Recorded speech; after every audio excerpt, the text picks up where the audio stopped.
Hello दोस्तों, आज शुरू करते हैं पार्ट 6 गुणा मल्टीप्लिकेशन।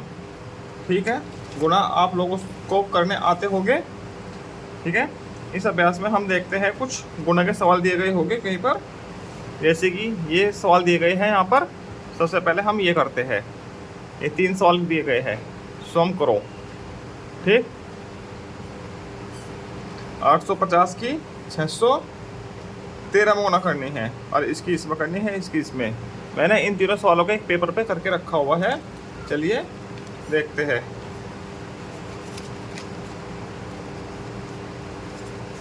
ये तीनों सवाल हैं। ठीक है, इस प्रकार से तीनों सवाल हल हो जाएंगे। गुणा करनी ही आती है आप लोगों को। 6 की गुणा 3 की गुणा 0 में करेंगे, 0 आएगा। 3 पंजे 15, हाथ लगा 1, 3 8 24 और 1 25। फिर ऐसे गुणा के निशान लग जाता है, फिर 1 की गुणा होती है, फिर 2 गुणा के निशान लग जाएगी, फिर 6 की गुणा होगी। ठीक है, ऐसे इन सबको जोड़ के ये इन दोनों की गुणा आ जाएगी। ऐसे ही बाकी के 2 सवाल हो जाएंगे। आगे चलते हैं।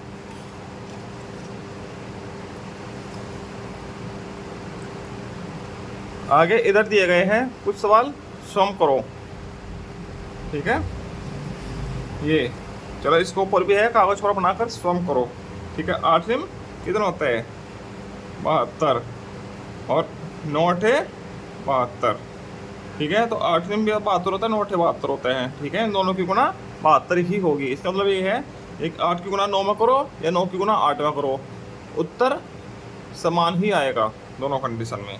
ठीक है, 15 की गुणा 12 में करोगे कितना आएगा 180, या 12 की गुणा 15 में करेंगे तब भी क्या आएगा 180। ठीक, ऐसे होगा। ठीक है, अतः 15 गुणा 12, 15 गुणा 12 या 12 गुणा 15 बराबर कितना हुआ 180। ठीक, ये ऐसे हो जाएगा। आगे है ये सवाल, हम किसी भी संख्या की गुणा 1 में करेंगे तो वही संख्या आ जाती है, या 1 की गुणा किसी भी संख्या में करते हैं तो वही संख्या आ जाएगी। ठीक, ऐसे ही दिखाया गया है। 68 की गुणा 1 में करेंगे तो क्या आएगा 68। 1 की गुणा 95 में करेंगे तो क्या आएगा 95। 520 की गुणा 1 में करेंगे तो क्या आएगा 520। ठीक है, सदैव वही संख्या आएगी। किसी भी संख्या और 1 का गुणा सदैव वह संख्या ही होती है, ये लिखा है। ठीक, और यदि हम किसी भी संख्या की गुणा 0 में करते हैं तो वह संख्या उनकी गुणा 0 हो जाती है। ये देखो यहाँ बोला गया है, और किसी संख्या में 0 से गुणा करके देखिए। अब 0 की गुणा 4 में करेंगे तो 0 आ जाएगा।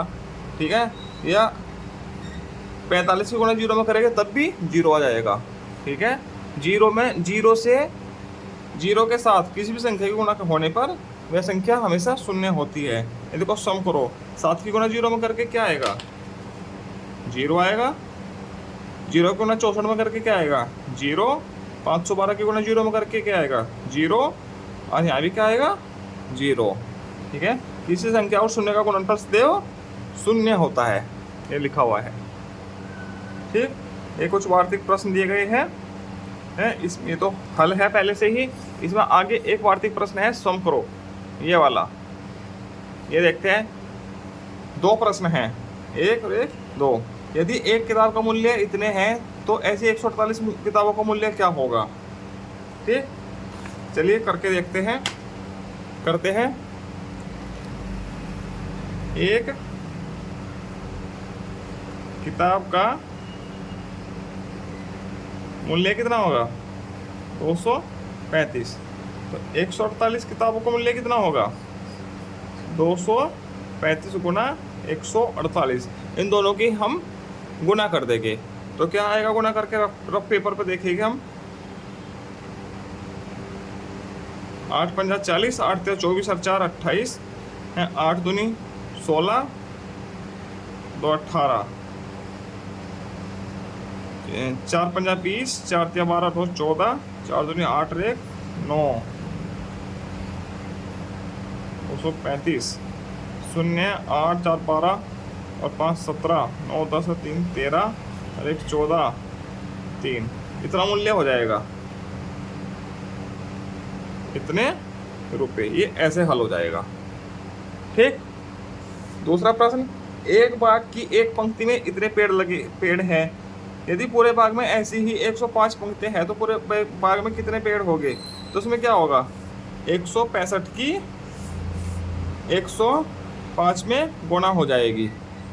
ठीक, तो क्या होगा, और जो मुझे 25, 5 30, 2 32, 5 का 5 3 8, 0 0 0, 6 5 1, 5 2 4 6 1, इतने पेड़ हो गए। इतने पेड़ आ जाएगा 16,425। ठीक, आगे प्रश्न हल करते हैं। ये है, देखो, समझो और रिक्त स्थानों की पूर्ति करो। ठीक, इसमें देखो ये है पहाड़े लिखे हैं, इनकी पूर्ति करनी है। 4 5 6 7 8 9 10, ये 1 का पहाड़ा है, ये 2 का पहाड़ा है, 2 एकम 2, 2 3 4, 2 तिया 6, 2 चौकार 2 बजे तो 2 6 12, 16 18, ऐसे ही सारे पहाड़े आप लोग कर लोगे। ठीक है, 12 15 18 30, ठीक है, 4 एकम 4, 4 2 8, 4 5 4 5 20, 32 36 40, ऐसे 15 20 25 30 24, ऐसे 7 में 14 35 56, ठीक है, 24 42 72 36,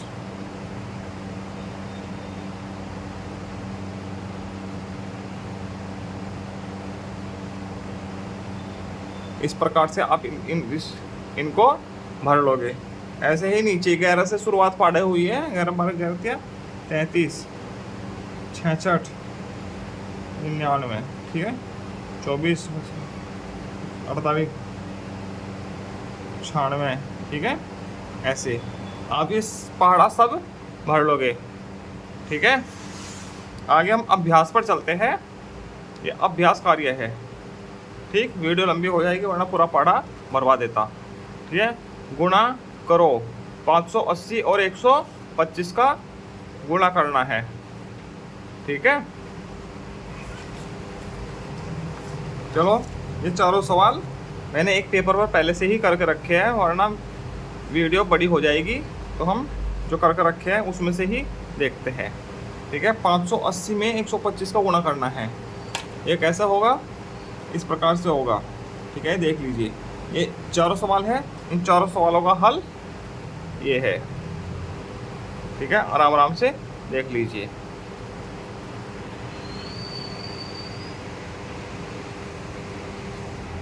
ठीक है, चारों सवालों का हल ये है। ठीक है, ऐसे गुणा हो जाएगी। गुणा तो आप लोगों को करनी ही आती है, तो ऐसे आप लोग इनकी गुणा कर लीजिएगा। आगे चलते हैं। आगे प्रश्न है 2। ठीक, हल करो, इसकी और इसकी गुणा करनी है, इसकी गुणा करनी है, इसकी गुणा करनी है, ये 3 गुणा करनी है। ठीक, ये इस प्रकार से इन तीनों सवालों की गुणा हो जाएगी। ये देख लीजिए। ठीक है, मैंने ऑलरेडी पहले से गुणा करके रखा हुआ है, इनकी गुणा ऐसे हो जाएगी। ठीक, ये इनके उत्तर आ जाएंगे। अब इनसे आगे के सवाल हल करते हैं।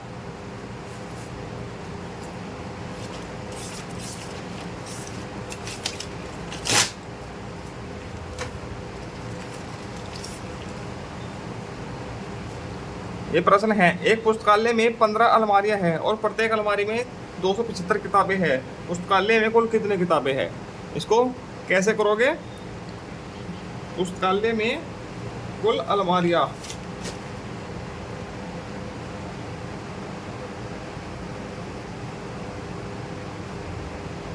में अलमारियां बराबर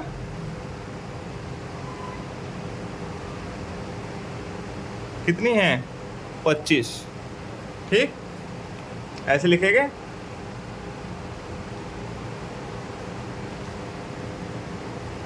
एक अलमारी में पुस्तक,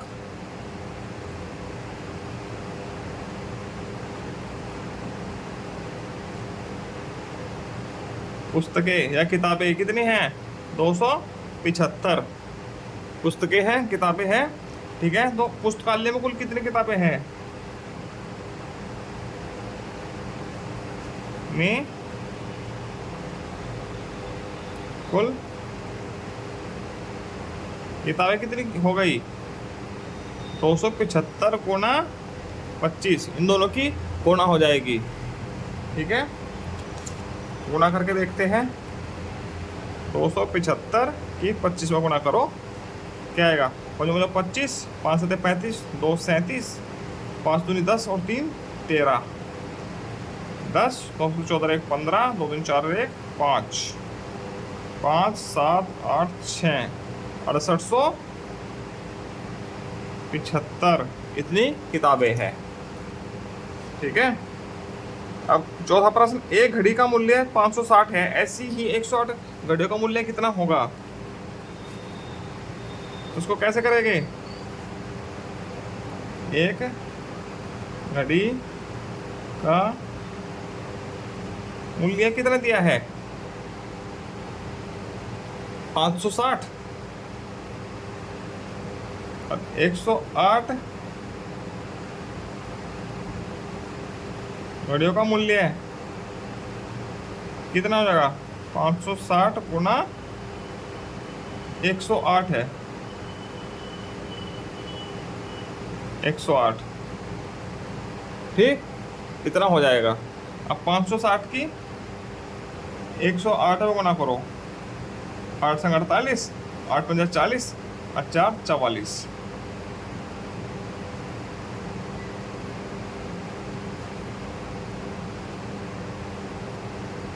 इतना हो जाएगा 60,480 रुपये। ठीक है, अब आगे सवाल है, 3 अंकों की सबसे बड़ी और 3 अंकों की सबसे छोटी संख्या का गुणनफल। ठीक है, 3 अंकों की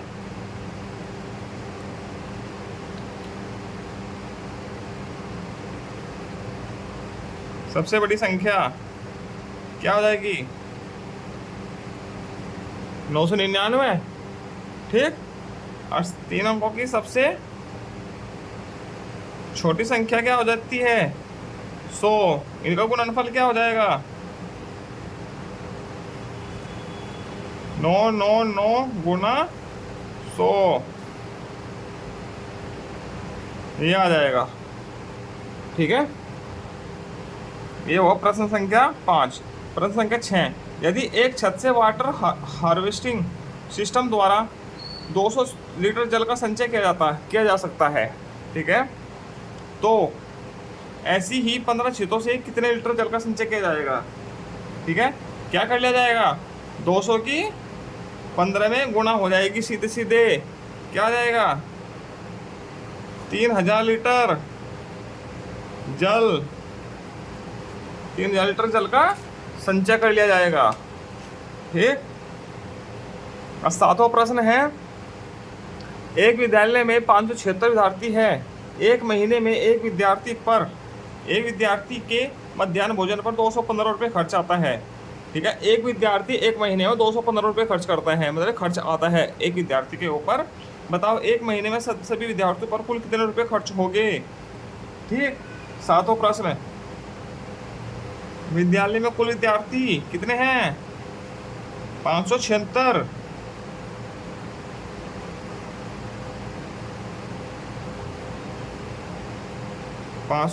है। ठीक है, एक महीने में एक विद्यार्थी के मध्याह्न पर खर्चा, एक विद्यार्थी पर खर्चा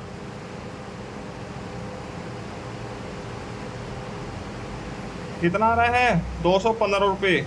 बताओ एक महीने में सभी विद्यार्थियों पर खर्चा कितना आ जाएगा? सभी विद्यार्थियों पर खर्चा, सभी मतलब कि 576 पर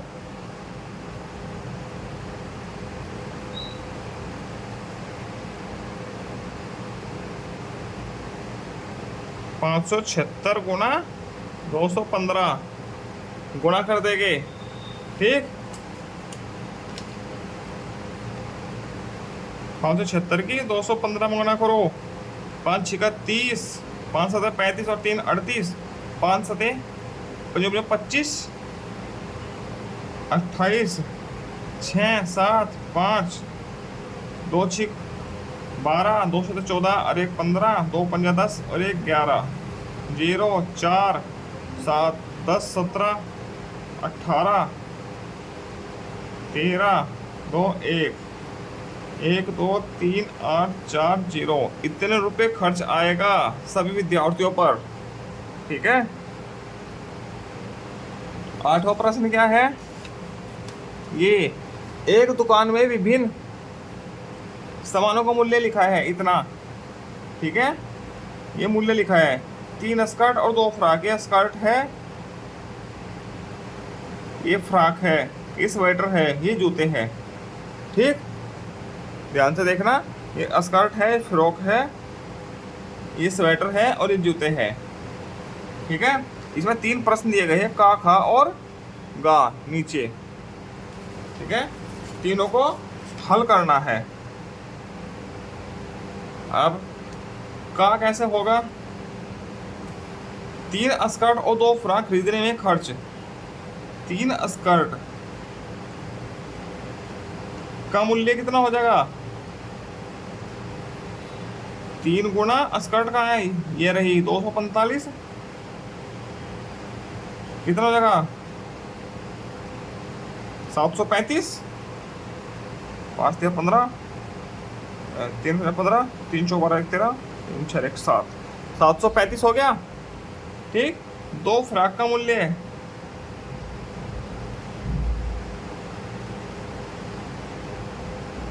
फ्रॉक का है, ये रहा। ठीक, 215 गुना 2 गुना 215 बराबर 430। ठीक, अब 3 स्कर्ट 2 फ्रॉक का मूल्य कितना होगा? 3 स्कर्ट और 2 फ्रॉक का मूल्य क्या हो जाएगा? 735 और 430, 1065। 7 4 1165। ठीक है, 1165 रुपये हो जाएगा।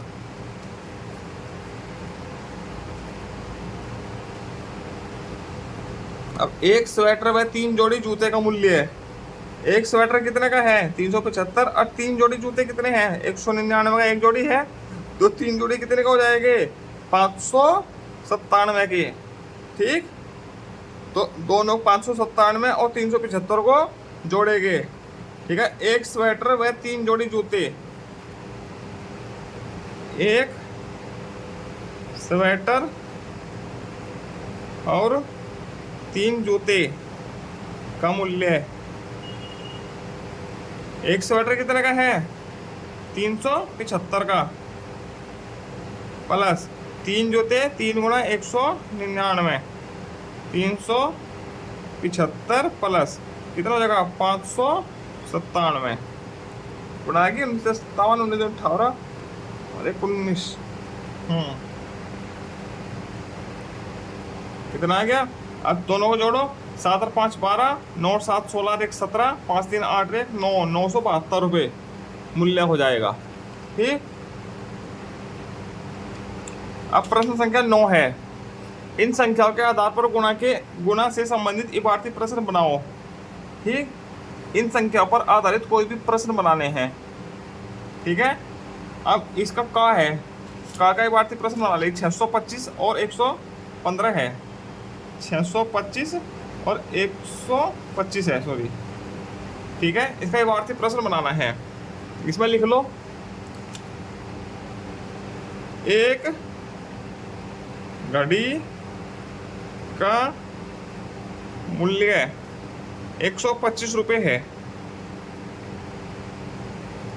ऐसी ही 625 घड़ियों का मूल्य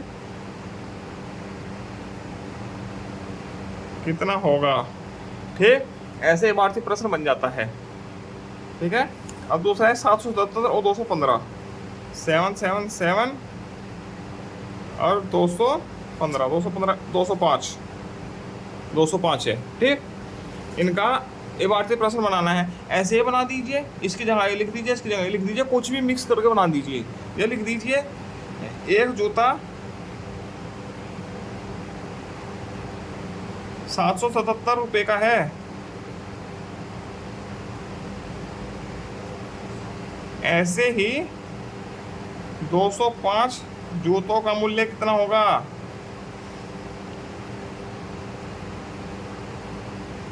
क्या हो गया, क्या होगा?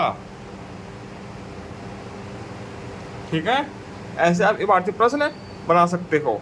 इसी के साथ यह अभ्यास पूरा होता है। आगे मिलते हैं हम पाठ 7 भाग के साथ। धन्यवाद।